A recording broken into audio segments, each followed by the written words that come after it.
to go for the Hecarim, which opens them up to go for a strategy like the Kaisa. This is one of their favorite strategies actually coming into the regular split, just rushing into the backline with the Terrified.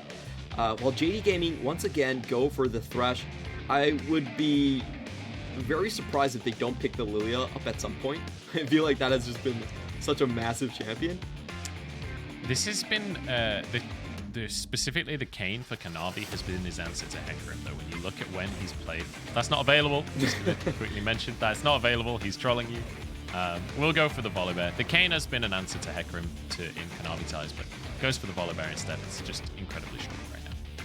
Yeah, now this is an interesting pick because it doesn't have the same late game carry potential as the rest of the pick. It's very much a top lane, a tank bruiser. So I still see JD Gaming as potentially being able to flex this one around. However, they are going to be lacking that damage from Kanavi, and I think the most interesting about this draft from JD Gaming is who do they give their last pick to? I think this series, Zoom has actually been very far off his game. His engages haven't always made sense to me, and he's gone in at really inopportune moments. So I see a high probability that JD Gaming actually leave their last pick for the for Yagao to find a counter here. Go for Jinx, which is pretty much the standard answer. Yeah, I mean, alongside the Thresh, Jinx is just going to feel completely fine. You do have a really great dive composition starting to be built up here by FPX, though, with the Kaisa and the Hecarim. Really, really good at getting onto that backline. So the Thresh from LvMao is going to be crucial in trying to keep Loken alive in these fights. Looking towards the bans, though, you can imagine... Oh, I was going to say some bans towards the mid lane, but I suppose the Nautilus, when it's alongside Kaisa and it's against Thresh, that makes sense to get that off of the board.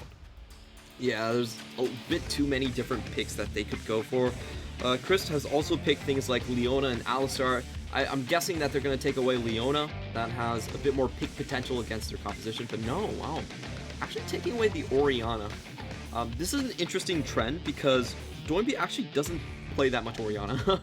he plays mainly Viktor out of the control mages, but Ori is kind of a very hidden pick for him. So they're kind of reading that with this composition, maybe the Hecarim dive is a little bit too strong with the ball on them, and they're going to take away the Zoe instead. I feel like JD Gaming probably go for a top lane pick here.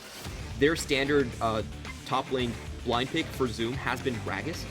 He's been one of the guys that doesn't always go for Gnar or Aatrox, but prefers the blind Gragas in most matchups. So looking for that counter pick for Yagao, as you rightly said, in that mid lane. The Gragas locked in towards the top side for Zoom. Nuguri already has the Gnar, so now we're looking towards the mid lane and the support pool Alistar available, so you'd expect that to be blocking for Crisp. Really good alongside the Kaisa, just incredibly good as a support right now. Then Doinb has to go for the blind mid lane. You'd think probably the Viktor again, right? That's what he's been going towards, but we could have an opportunity here for some dark technologies to come through again. I'm thinking things like the Kled, things like the Renekton. I want to see some spicy mid lane from Doinb. FPX are going in for a full-on, just hard engaged composition. They are lacking pretty heavily in the AP damage, so that pretty much invalidates a lot of the bruisers here.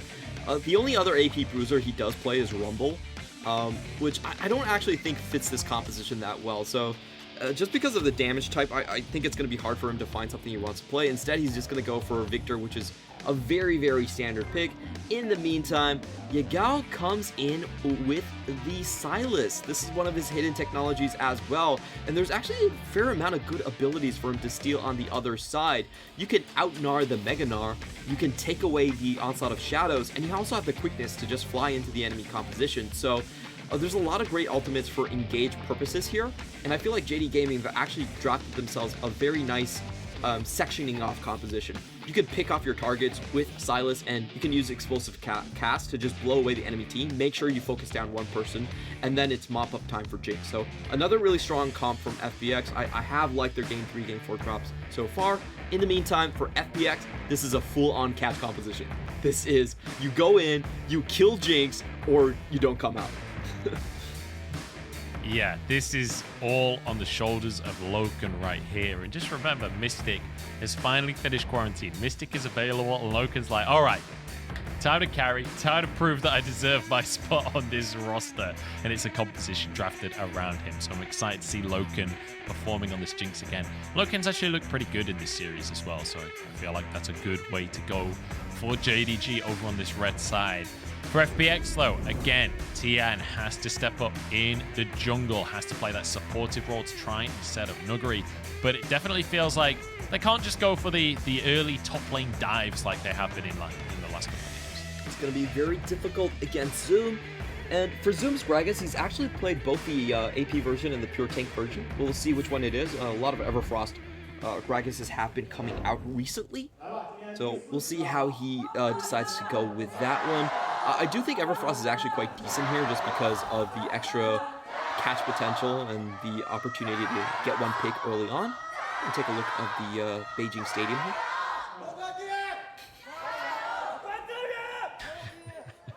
I'm not going to lie. I've never danced on Volibear before. I've never even played the new Volibear because I don't hate myself. So I've never actually seen that weird dance where he's lifting his arms up. Anyway, enough about Volibear. We can see JDG drafting pretty much a standard JDG composition. And similarly for FPX, we've got a lot of scaling on either side, right? You can expect that this is going to be a bit more of a slow-paced early game comparatively to certainly what we saw in the first two games of this series. It feels like JDG are going to be playing a much more controlled style than perhaps what we saw previously. Yeah, and just looking at the lanes, JD Gaming, they don't really have mid prio, but they can play through the bottom side and the top side quite well. Those two lanes should have a bit of push advantage, especially early on. Take a look at the runes. We are going to get a PTA coming in from Kanavi, so not going for the Predator Bear, just trying to make sure that he can win the 1v1.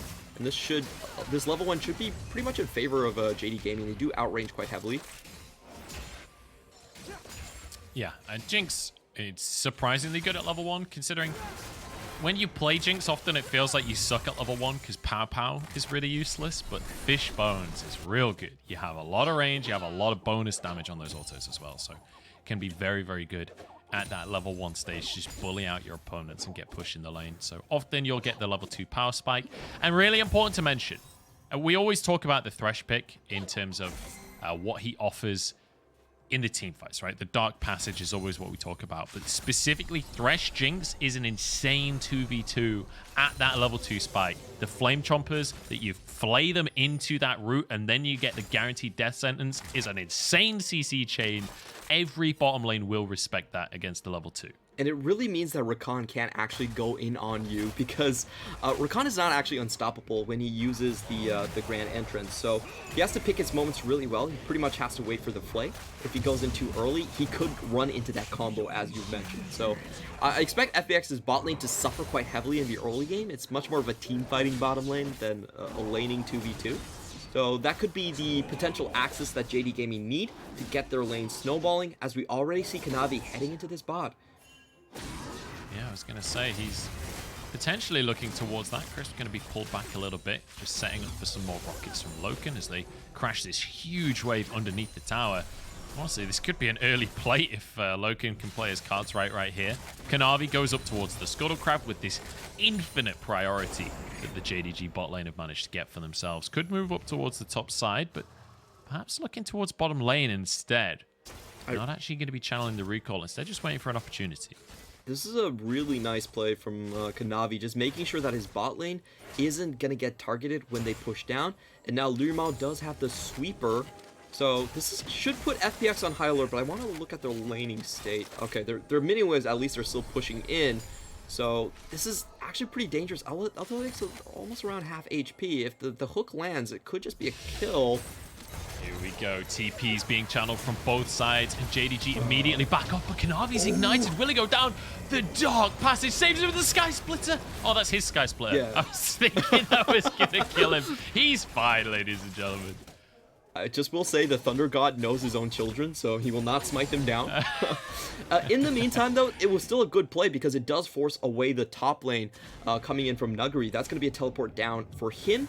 In the meantime, it was Yagao that answered, but honestly, since he's not really losing much out here, very quick trek back into the mid lane where he came from. Yeah, and in the meantime, Zoom has just been chilling. He's been able to just farm up a storm on the top side of the map. Obviously, Gragas, especially early on, not the greatest at hard shoving a lane. I think he had a freeze for a little while there, so just catching up in CS, because let's be honest, Gragas versus Gnar, not the greatest lane matchup for the Gragas, so he's just happy to get a bit of a time to himself to just farm up a bit. Yeah, now this top lane is actually under a lot of threat at this point. Gnar without flash and TP is a very juicy target. If Zoom hits level 6 and just gets the explosive cast backwards into body slam, Kanavi can follow up with a lot of damage by himself. So we see FPX right here actually warding out on the top side. They need to scout out where Kanavi is coming in. Solo kill, there really isn't much potential for Zoom to find anything, but at the very least they need to make sure that Kanavi can't join in on the fun. Yeah, Kanavi in the meantime will be on the bottom side of the map right here. Nice little jump away on the Dark Passage, as this bot lane obviously very one-sided in favor of JDG to start off with, so you can imagine they'll just keep on shoving away. And Kanavi going to use that bot lane pressure that he has to just go for this Drake. Tian on this bottom side has just hit level 6 as well, so has that ultimate advantage over Kanavi. Looking towards the bottom lane, but I think he's just going to recall here. He knows that Kanavi will be around as well. They'll have been able to see that Scryer's Bloom, so I think both junglers just back away from the bottom side. Kanavi moves up towards the top side where the Scuttle Crab is spawning. So far, Tian is 4 camps ahead of Kanavi and sitting on a 1-level lead. So I don't think Kanavi can actually do anything until he finds out which side of the map Tian is on. We're just going to have a couple minutes of very slow farming as both sides continue to charge up. And the question for me is just how much JD Gaming can get on the bot side. How many plates are they able to find? They should be able to just punish this this catch bottom lane. It's a team fight bottom lane, not meant for the laning phase. So if they can get 2 plates, it would be a massive advantage coming into that, and also put them in range for just a Herald follow-up. Tian is able to get a lot off the back of this as well. He grabs the Scuttle Crab, he'll be able to get some chickens. He's spotted that the red buff is up. Kanavi, so he just throws himself towards Tian. Zoom being forced out on the top side as well. Gets himself out with the explosive cast. Nicely done there by Zoom to keep himself safe. Will have that sustain as the Gragas. Jungle is moving up here, as is Doinb. This could be Zoom in a lot of trouble. Tian trying to force the play. Flash available, but it's late from Zoom here. Dark Passage. Doesn't even... In fact, did have to use the flash, as LvMao gets him out to safety. Really nice play by LvMao. Smells out the 3v1 dive coming in the top side. They know the jungler's forced out, so someone else has to rotate there. And they get there just in the nick of time. So Zoom actually doesn't lose out on that many minions. Just, 8 CS down into the top side. Though this is a matchup where I expected it to be a little bit safer on Zoom's side. He is losing out quite a bit here. And JD Gaming kind of happy to take away those summoners. So they do have an opening on that Thresh. Very easy to follow up the kill with the quickness and the killer instincts on the bottom side. Look at Nuguri here, walking halfway up the lane. Ouch. Proxy in the waves, drops a ward on Zoom, like, go on, get further away from this one.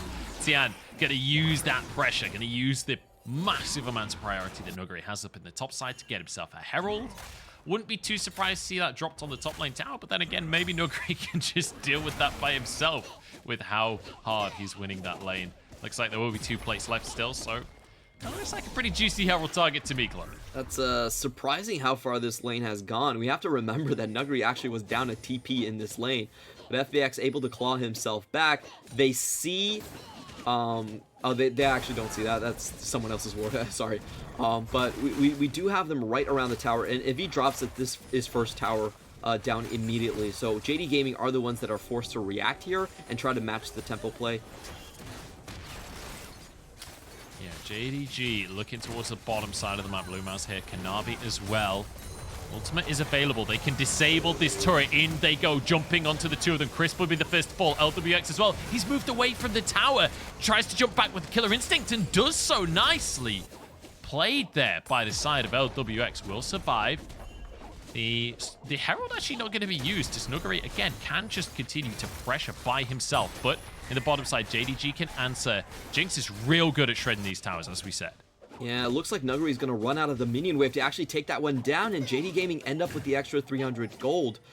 I wonder where they're going to drop the Herald, though. This is pretty interesting. I feel like it's actually just worth it to drop the Herald and make sure you get it. But they have their own calculations, and they might still find it in the same time. I do want to point out on that... Yeah, JDG ran out of minions as well. Yeah. Good call there by Tian. was really well played by JD Gaming. I love the sequence where they use the Flay and make sure that the Stormbringer can actually find its target. So they do chain up on the damage very well there, even though they don't find the kill onto LwX. Good play by them, and it should allow them to at least take this tower by the next rotation. Yeah, so we've got some pretty big voids being brought up here in terms of the CS numbers. When we look at the top side, Nuguri has a huge difference between him and Zoom right now. 40 CS lead, which is just absurd. Similar, not quite as good on the bottom side in favor of JDG. Loken 20 CS up on this Jinx right now. So again, we'll have that advantage, but not quite as big of a deal as the advantage Nuguri has over Zoom. And just remember, this is 2-1 in a best of 5. This is the last round of the gauntlet. A win in this series means that the team will make it to the double elimination stage in the tournament. There is so much on the line here for JDG. Now a fight in the jungle. Yagao starting this one off onto Tian. Both of them have Onslaught Shadows available. TP in from Zoom. He's just forced out of the play immediately. Yeah. This is Dragon spawning. JDG would love a second one here. Onslaught Shadows across the team from Yagao. The rocket falls in as well, but Doinb being knocked out to safety, then finished off by a rocket. Kanavi getting out feared on the back line. It's going to be Tian to cut him down. LvMao now getting chased off. 4 men strong for FPX, and they claim themselves a Drake. Yeah, really not enough damage on the first go right there. Yagao goes in and Loken instantly pops his ultimate, but that's about it. That's just 2 ultimates worth of damage, and that was a bit of a hasty engage, I felt like, from JD Gaming. They needed to wait a little bit longer to actually get a great target down. Doinb, most critically, is able to get the Chaos Storm before he dies, so he's not actually missing out on that much damage. He has it say, and FPX find a pretty decisive win plus the Drake. Yeah, really nicely done by FPX to get themselves that advantage, and it's going to be that Mountain Soul. So certainly a soul worth fighting for in this game. JDG, again, do have a very late game oriented comp with this this Jinx being the primary carry, and importantly, Loken did get another kill in that fight. So even though JDG ultimately lose the fight, Loken getting 1 extra kill is still a nice silver lining, as it was Doinb that was down. Yeah, this was pretty huge from Doinb. He still gets his full rotation down, so he's not really lacking in terms of that much DPS. In the meantime, Loken has to blow everything to get away from that fight. So a pretty comfortable win for FPX overall, and they're going to just continue to shove down on these towers. They have a dominating top lane presence that has continued to balloon at this point. So I feel like it's JD Gaming's in JD Gaming's court to actually find a pick or try to claw themselves back into the game. They're bleeding out on so many different sides right now. Yagao cannot side lane safely at this point, and top lane is just going to continue to lose. Got the crab. Nuguri actually got that crab while there were 2 members of JDG there. That is brutal. Nuguri will be able to get a romp as well for himself. He's just farming up his entire, or Tian's entire jungle, I should say. Look at this, though. JDG moving towards the bottom side of the map. Tian is trying to get the blue buff right now as LwX is just sweeping up plates. That is, what, 4 plates remaining? 11 plates have been taken by FPX this game so far. LwX would love to make that 12. It's not going to happen, though. But even just that, like 11 plates, that is absolutely insane. FPX are just putting the fear of the pick composition in JD Gaming. If you look at the way JD Gaming has been allocating their lanes, they've been playing this super conservatively. They have a 4-man into mid lane, and only when they force Doinb and Hecarim to show are they willing to rotate into the bot side. So they are just constantly being afraid of getting picked in one of these positions, and they're not willing to defend all positions at the same time. So they've been bleeding out a lot of different things into the bottom side, and that play is still coming. I think Yagao might be in. He sniffed something out, so he's going to back out for now. But JD Gaming, the way they need to play this is they need to constantly have backwards if they're playing this fearful of the Hecarim gank. Yeah, the gold difference right now between Nuguri and Zoom is 2.6 thousand gold. That would be a reasonable team difference at this point in the game. And Nuguri knows it as he just pushes the side of JDG away. Nuguri knows how strong he is. He even claims the little mini Krugs away from Kanavi.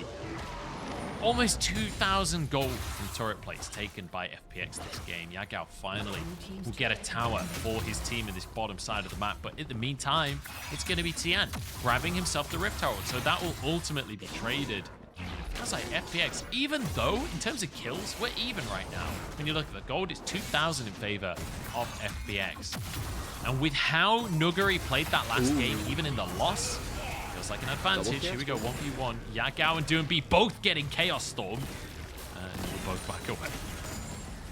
Doinb winning out on that one quite handedly. I want to check his items. Does he have the Blighted Jewel yet? Oh, not even with the Blighted Jewel, he's able to win that one out this heavily. Not even with the Grievous Wounds item. So a bit surprising here onto the bottom lane trade. And that's the problem with JD Gaming. They still need a lot of time to actually farm up on this Sylas. He's a great scaling champion, but he does not start out with the best of base stats. So right now, FPX, they have a 4-1 they have a 1-3-1 onslaught, while JD Gaming can only match in a single lane in the mid. So I expect FPX to continue to just keep spread out, take that outer turret on the bot side, and just try to snowball from there. They will always have the numbers advantage against JD Gaming as they're coming in from different lanes that are pushed in. Yeah.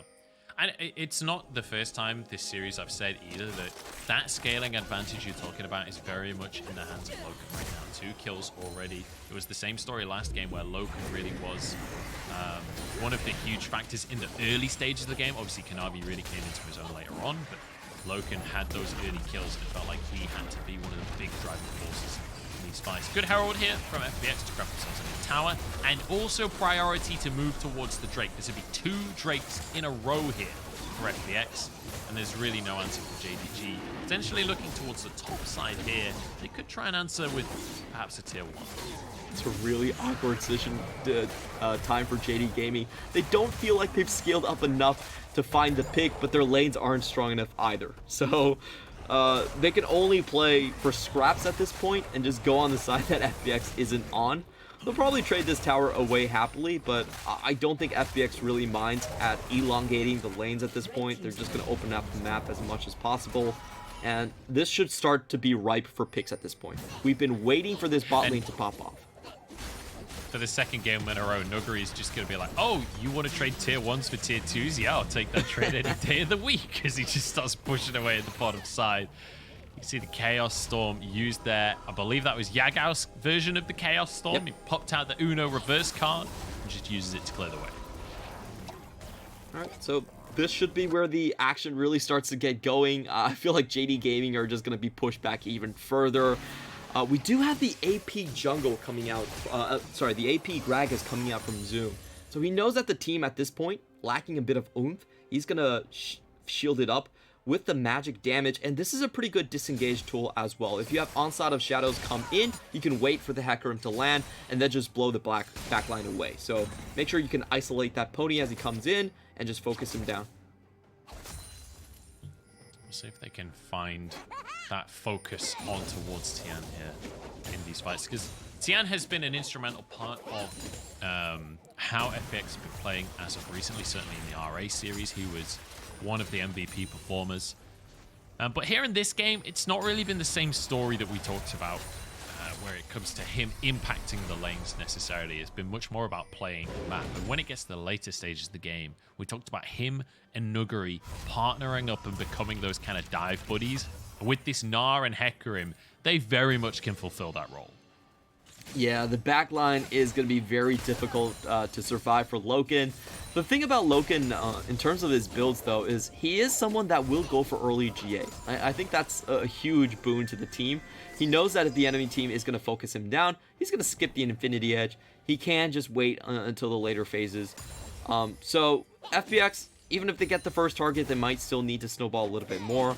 But right now, I just see FPX just coasting around this game. It's going to be a slow couple of minutes before we finally see something going on. And in the meantime, Loken trying to hit that items as soon as possible. Yeah, it does feel a bit like they're just sort of cruising through this early game. JDG will finally knock down that third tier 1 tower. So we're even on towers across the map. We're even on kills across the map. In terms of gold, It's about a 2,000 lead in favor of FPX. That Drake that comes up in 2 minutes, though, I think that might be the moment, Clement, where these two teams start to wake up a little bit and start to maybe give us a bit of a scrap, because I feel like allowing FPX to get to Soul Point is not something JDG can really risk. Definitely not what they can do, and no, it's hard for JD Gaming to even get vision at this point. They only have one Scryer coming in onto this one. So there's a lot of different brushes to check, and FPX have a very concentrated damage profile. They have great single target damage coming into this one. So JD Gaming, if you look at their pathway to Drake, they need to check double wards going onto that. It's going to cost a lot of time for them to find it. And I want to reiterate something as well, that this series means more than just making it to the double elimination. Because obviously, winning this series, you keep your tournament hopes alive. We're still in the gauntlet. This is single elim right now. Whoever wins this series will make it to the double elim. But for FPX, there's a little bit more to it, because they've been consistently changing top laners, and so much of that has been down to specifically Zoom being the blocker for them in spring. They want to make it to MSI, and every time Zoom stops them, here we go. Tian gets caught out in the jungle. JDG find themselves a miracle pick. Surely Drake in 40 seconds belongs to JDG. That was probably the best pick, making use of the Mountain Drake terrain changes so far. 5-man stack right behind the Bulger. If you're not thinking about the map, you almost always walk directly into that, thinking that you will have some sort of a vision. But JD Gaming find a great pick right here, and they're actually trying to go for more. In the meantime, FPX, I don't think that they actually have a Baron play here at all. Not without their jungler. This is not a feasible play, and JD Gaming are actually just corralling them at this point. Crisp, I don't know where you're going, buddy. He's going to get chased through the entire map. Kanavi's here looking for the stun, but it's on cooldown. Quickness used just to get towards that blast cone and get out with his life. So Crisp on the distraction play, but that's a huge cooldown looking towards a Drake fight. I'm not sure if FPX can fight without the quickness. That was pretty damn smart from Crisp. They actually draw it out until their jungler is back on the map. I actually think that was an ingenious play coming in from Crisp. And now the TP comes in, but FPX do have the inner track into the Baron play. They're trying to close down on the ramps, while JD Gaming are trying to wait out the Mega Gnar. Here we go. The fight for the gauntlet. The fight for the end of the gauntlet, I should say. As the two teams can separate off. FPX going to try and threaten this Baron play. In the meantime, Kanavi just going to look towards the Drake by himself. Crisp trying to keep people away. Still no quickness available if a fight were to kick off here. Yagao, on the other hand, does have that quickness available. 4,000 on the Baron. In goes Tian looking for the fight instead. Golden goes Yagao as a great explosive cast. Separates FPX. JDG find themselves a beautiful fight. Nuguri goes down before he can turn Mega. Zap goes wide. FPX escape. But the Drake goes the way of JD. In fact, no, they pulled off the Drake. They don't even get the Drake. They're just going to settle for a Baron. Really odd play coming in from FPX. I don't think you want to do that if you're down ultimates and you've just been zoned away from your and you don't have a Mega Gnar either. So I really feel like FPX were trying to overplay their hand with this risky style. They don't really need to do this. I don't understand the logic between trying to go all in on this Baron play, and it ends up costing them dearly. Like we've mentioned, the quickness wasn't really used there. The pick doesn't get the initial target. There's also great disengage available coming in from Zoom, so you don't see the pick onto the backline whatsoever. The damage profile doesn't work, and look at this, Nuguri dies before he can even get his ultimate down. So just kind of unnecessary. I would have much preferred if FPX just tried to scramble around the Drake pick to find some picks or try to get a play right there, but they go for a way too risky play unnecessarily, and not just because JD Gaming are already back in the game. This has been a long time since they have a gold lead, but they are finally back at it despite a 50 CS deficit in the top lane. Yeah, it felt like an unnecessary force here. Nuguri is about to turn Mega. He's waiting off in that brush, but FPX decide that's not necessarily the best play available to them. Baron in the hands of JDG and maybe a few picks as well. Yagao gets the onslaught shadows. He's gone in completely alone though, and has to onslaught straight out of there. Nice Everfrost to disengage though. Kanavi going to be playing bodyguard for his mid lane. A rocket goes in and Tian realizes he's way too deep. That was a weird fight from both teams. Yeah, not sure what was really going on. If we take stock of that situation, though, there's absolutely 0 summoners used. So it's kind of ends up just being an onslaught for shadow trade. And JD Gaming continued to push this one on, potentially taking this to a game 5. I don't want to say this, but you know, we have kind of seen this script before where JD Gaming do come back. Not really come back, but do take over FPX in 2019 Spring Split. That was also a very, very long series. I feel like FPX are feeling the heat at this point. Spring playoffs, it has been JDG that have the edge. Nuguri just manages to get out of range of the chains coming from Yagao. This will be a bot lane tier 2 taken by JDG. They have complete control of the bottom half of the map here. No contest available for FPX. And it may be a low kill game, but the tempo is starting to build, the momentum starting to build in favor of JDG. Still 30 seconds left on this Baron. FPX just desperately trying to cling onto their towers, trying to hold onto the base. Tian off on a flank. For a good engage, looking for that onslaught of shadows. It's still on cooldown right now. It's going to come up any second though. LvMao could be in trouble here. He's slowed up. Killer Instinct available for Lwx if he wants to try and follow up on the play, but I think LvMao's going to get away with this one. Another death ray comes in. Tian closing in from the top side. Explosive cast from Zoom. Disengages the rest of the team. Nuguri in Mini Gnar. He's only just run out of Mega Gnar. Kanavi and Tian racing down the river.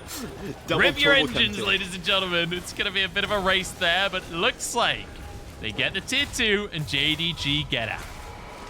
And I want to point out, we actually haven't seen FPX use their combo a single time this game. We have not seen Grand Entrance onto Onslaught of Shadows plus quickness into Killer Instincts. That's the way this composition is played. It's very detrimental to the backline, but FPX have, I feel like they played this one out a little bit too slow in the early game.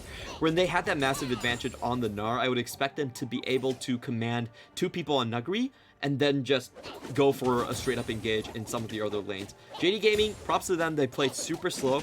They stayed completely grouped up in that push into the bottom side, and then just make sure that FPX never get the push, like never get the pick. And I want to see them pull the combo. If you're drafting this combo piece and you don't use it, it's a bit of a waste. Yeah, it does feel like they have the ability to just pull the trigger and just blow a fight wide open, but not going for it just yet. As we head towards the 30-minute mark here, Clement, we are very low in terms of the kill score for this game, but we mentioned earlier on that in terms of that conversation of scaling, you've got to favor JDG in a game like this, where they do have a very clear front-to-back fight. They've got the Jinx that's going to scale out of control and become that late-game hyper carry. Not to mention, already on those 3 items has the Lord Dominic's Regard, so Nuguri, Tian, they may be tanky, but Jinx is still going to be able to shred through that with the Pow, just getting the true damage every 3rd auto, having that armor pen. Feels like JDG are in a good position unless FPX outplay them on the map. Quickness going to be used. Tian comes in. No avail right now. Tian on the flank. Zoom is here though. Explosive cast used to buy some time. Goes into Zhonya's. In they go with the bear across everyone. Yagao fearing them. Or JDG play this beautifully. Tian though back onto the rest of the team. JDG having to retreat. And in fact, it's FPX the only ones to get a kill. Really nicely done. That was the combo that we were waiting for. They do get the decimating smash back onto Zoom, so it takes him out of position, and they're finally able to close out with the Killer Instinct. That's the way you wanted to execute. Unfortunately for them, you know, the timers don't really line up, so there's no objective to be taken onto that one. And we do have to look at the summoners right here, though. Loken is still holding on to his flash. That's the most critical flash out of all of them. In the meantime, Crisp has lost his ability to get his quickness combo off. So they're going to have to be really reliant on Tian from bringing that Rakan into position and finding Loken onto the back. I have to say, I expected JDG to suddenly win that fight. When we saw the fear from Yagao across the whole squad, I thought that was going to be curtains for FPX. Nuguri unspotted here? A single pick. Yeah, Nuguri managing to sneak behind them. He is mini Gnar though, so I don't think they're that afraid of the flank from the mini Gnar. No. JDG get themselves a Drake and wander away from this one. That's Mountain Soul point now for JDG as they continue to eke out these minor advantages, but they're starting to add up. FPX goes straight on towards the Drake. Super Mega Death Rocket used real early on this one, and that means FPX now start to get onto this Baron. 5,000 remaining. Tian on the back line, playing Distraction. Killer Instinct in. They're looking for the assassination, but it's LWX that goes down in the end. Fear across the whole team. Maybe this is it for FPX. As Doinb still going strong, gets himself a triple. Nuguri flashes after more. They're looking for a team fight win here, and if they can get it, maybe the series. Quadra kill comes through for Doinb, and against their bracket rivals, the team that have stopped them making it each and every time, Doinb grabs the pentakill. Doinb comes up massive in that fight, and they're going to close down the series. What a massive team fight. A great flank from Tian into the backline, making sure everyone is a target for the Killer Instinct, and a beautiful cleanup coming in from Tian.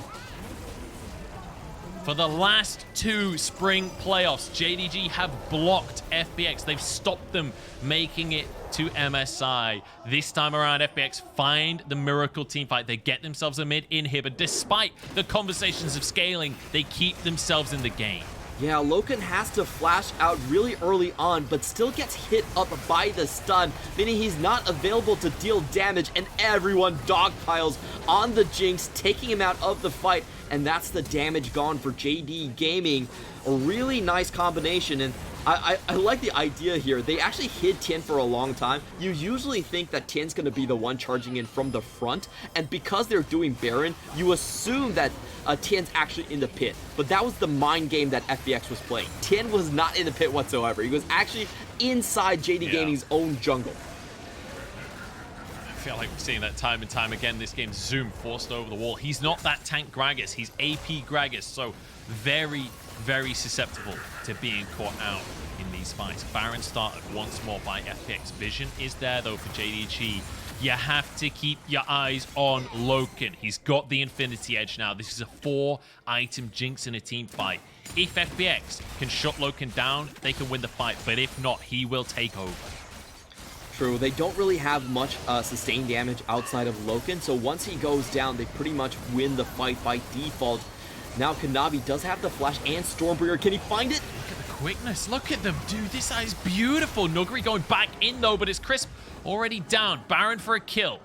As FPX get away with that one. That was so beautifully played by Crisp to deny any kind of contest. Absolutely great play from him. He gets the double charm up and doesn't allow Kanavi to actually use the Stormbringer. Stormbringer doesn't have the longest ranges, so it was really smart by Chris to actually go into the back brush to make sure that they could deny that and stop the unstoppable Kanavi ultimate from dropping down onto them. Also, a great thing that FPX has been doing is that they've been very cognizant of the Super Mega Death Rocket. There is always someone body blocking that from just stealing the Baron. The Baron actually, you can deal about 3,000 damage just with the R. So it's critical for teams to learn about Jinx's prowess. Yeah, it's the objective stealing potential of the Super Mega Death Rocket is absolutely insane. I want to quickly take a moment here before the next fight kicks off to look at CS numbers, because we were talking about the big CS lead in the top side, and that stayed pretty much the same, 70 in favor of Nuguri. Look at the bottom side of the map right now. There is a 4,000 gold difference between Loken and LWX at this point in the game. 400 CS for Loken at 33 minutes into the game. That is insane. That is so much. That's so much beyond 10 CS per minute.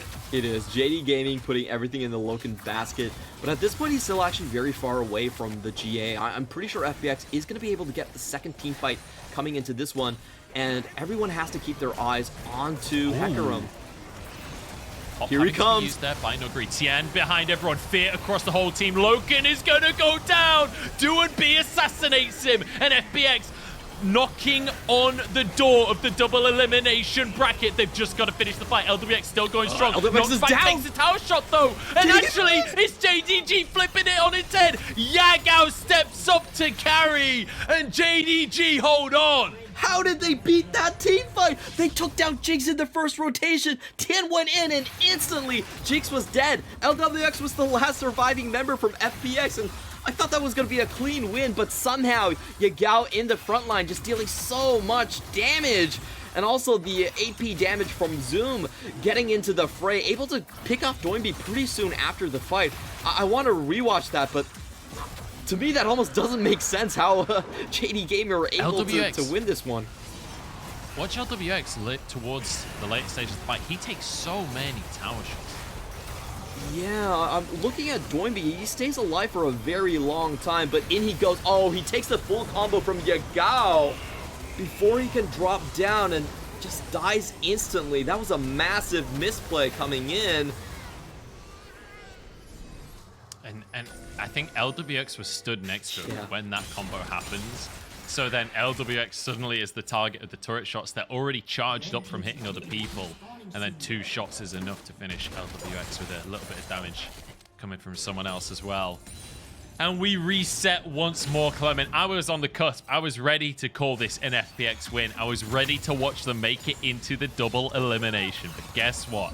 JDG have just about held on. You mentioned the GA for Loken. It's still not finished if we have another fight.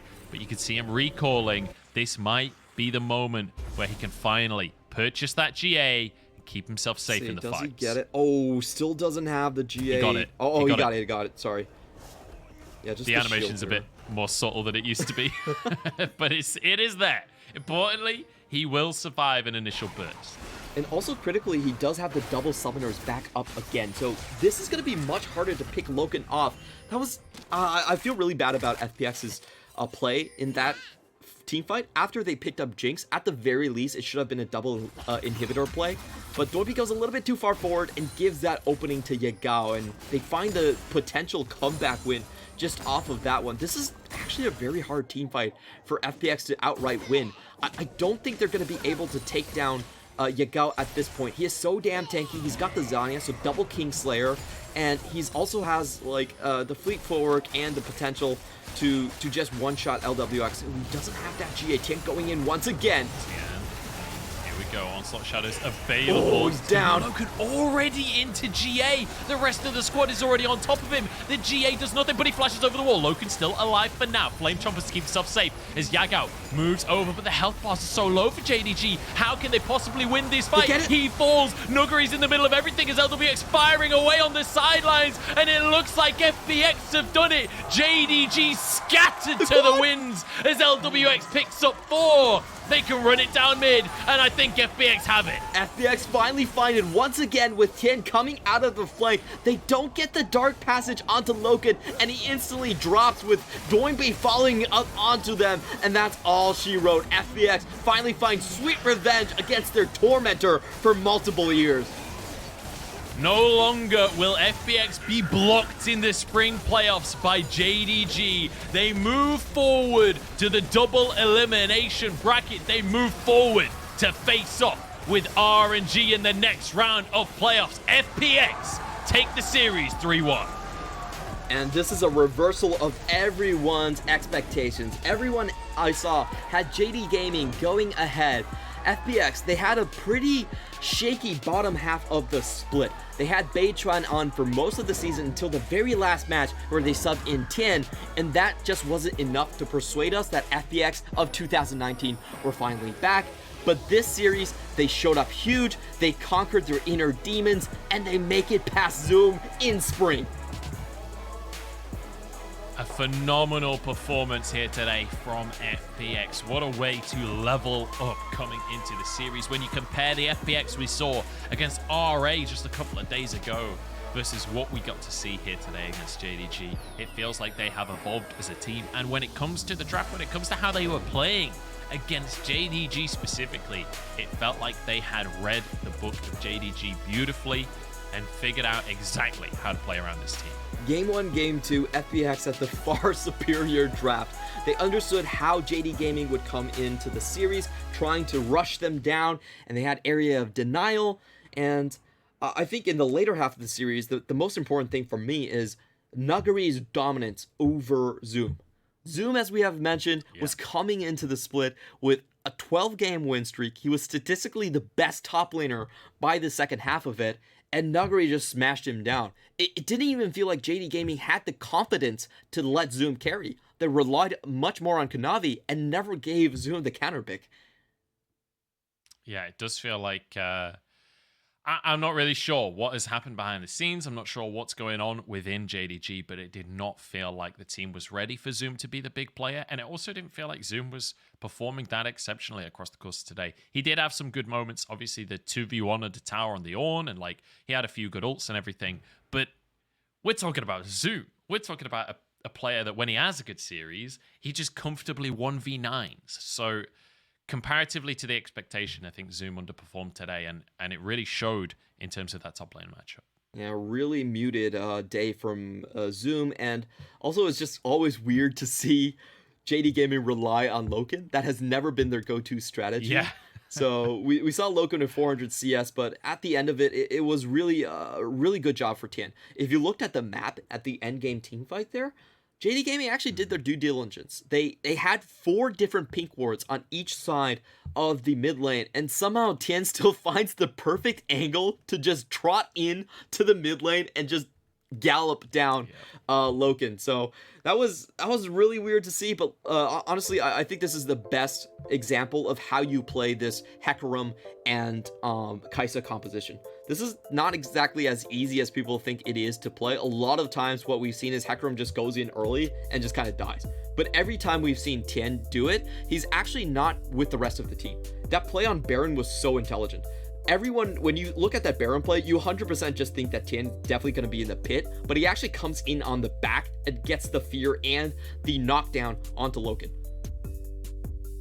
Yeah, so beautifully played by Tian on this Hecarim. And we said that he had to be one of the MVP players coming into this series, helping his laners. But it was so much less about their laning phase and much more about the late game intelligence coming out from him as a jungler. Really well played on this Hecarim. Great from Lwx to be following up in the right situations as well. And as you rightly say, we were watching Loken's inventory. He was on 400 CS.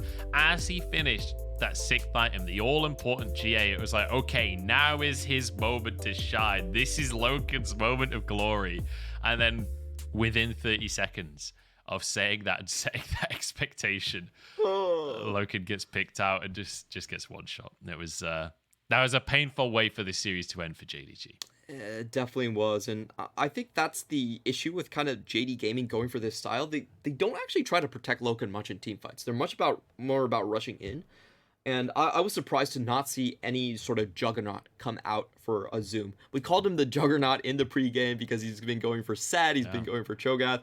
Actually, he did play the set, but didn't really do much in the first game. So overall, I feel like it seemed like JD Gaming throughout this new patch on 11.6 did lose a bit of their identity. They're still trying to find out how they exactly want to approach the match. And I think they calibrated way too late into the series. They only swapped over to this sort of blue side front to back style in game 3, and even though that won that game, I feel like they ran out of steam at that point. They had to switch sides. FPX kind of read their strategy. They had an all-in onto Loken composition, and FPX they know JD Gaming so well. They know that JD Gaming is not going to protect their backline. That's just not how they really play team fights. Everyone rushes in. The best backline protection for them has always been offense, and it's just a masterful read. I really think Stake deserves a round of applause for figuring out all of how these matchups are going to go and coming up with the correct answers every time.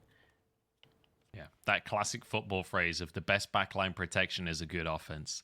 I will say as well, I'm just disappointed that we didn't get to see the kind of classic JDG strategy of counterpicking for Zoom. Even if Zoom's underperforming, I feel like he's still an exceptional top laner, and setting him up for success up against Nuguri could have definitely been an answer for them. Only going on red side one time of the whole series, and then giving that counter pick to Yagao, who obviously Yagao did actually play well in this series. I think his Zoe was exceptional, especially in, I think it was the first game. But I would have loved to see the counter pick for Zoom. I would have loved to see Zoom having a really favorable matchup and just being able to take over. It's not what we saw though, and FPX were able to abuse that fact. Yeah, it's really weird to see this coming out from JD Gaming. As we have mentioned, in their previous 8 games, they had 3 drafts where, if you think about 3 drafts, last pick for top laner, that's almost 50% of your drafts, and almost all the times you get red side. So they're very much focused on one strategy. They changed tracks for some reason this time around, and Nuguri was just the better top laner, able to punish very hard and go in. And I think this is huge for FPX. In the past, we have not seen FPX actually being able to play with the coordinator split push from their top lane. It's true that Khan did do it sometimes, and they had a really good win record on Fiora, but when it counted, they didn't go for that strategy. This is the first time that we have seen FPX in the postseason be successful with split pushing, and I think if you ask me, hey, does the offseason moves make sense? Did Nuguri really boost FPX that much? I think the answer is a solid yes. And that feels good to say, right? When we saw the Khan Gimgoon shenanigans last year, none of it really quite working out for FPX. It feels like this is now a version of FPX that is very intelligent in the play as well. Like, when you think about the way that FPX has been strongest, it's usually in like the diving and being really aggressive early on and snowballing that into massive leads. Whereas this feels like a much slower paced and more intelligent version of FPX. So I'm really excited for what they can do in this bracket against RNG, because they've got some tall orders to fill for the rest of playoffs. But let's talk about this series though, because our MVP is of course gonna be Tian, and I'm so happy to see Tian getting these MVPs. That's his third. Wow. Every single FPX win is an MVP for Tian. The guy has basically half of the split off. We saw Bo come in, we saw Baytron come in. Tian finally returns to the roster, and what a form he has returned in. 3 straight MVPs, 100% kill participation, and he really was the backbone of this strategy, of this Terrify into the backline dive with killer instincts. We can see the angles that he takes are always so unexpected. JD Gaming didn't see that the Onslaught of Shadows was going to come into this direction, and they don't really have that much sustained damage outside of Loken in the composition. So once he goes down, it's cleanup time for FPX. This is the best execution of this comp that we have seen this split coming out. Yeah, it was honestly beautiful. And I mean, Doinb, like, that's how good Tian did in these games. Doinb got a pentakill, and Tian still managed to get the MVP. That doesn't happen often in LPL. It really doesn't. That was so smart coming out from Tian. He actually waits into the back line. On the left side, there's a pink ward right there. He revs up there and then goes across the ward that JD Gaming set up, just surprising everyone. And it's a bit unfortunate here, but JD Gaming don't even have their top lane in position to intercept that one. Loken goes down, and the game just ends there. Bittersweet series coming in from JD Gaming. Just we have a lot of teams, both JD Gaming and WE. I felt like didn't really show what they were capable of in this postseason. And, you know, it's kind of a pity, but I almost wish that we had an extra round of double eliminations. Who wants to see WE versus JD Gaming fight over absolutely nothing? I do. I would watch that 5th, 6th place match, but unfortunately, alas, that doesn't happen. Also, I think WE were a previous round in the playoffs, so that wouldn't even be the opponent. It would be whoever loses between Top Esports and Suiting tomorrow. So, unfortunately, that world doesn't exist. Anyway, it is going to be FPX moving forward in the bracket against RNG.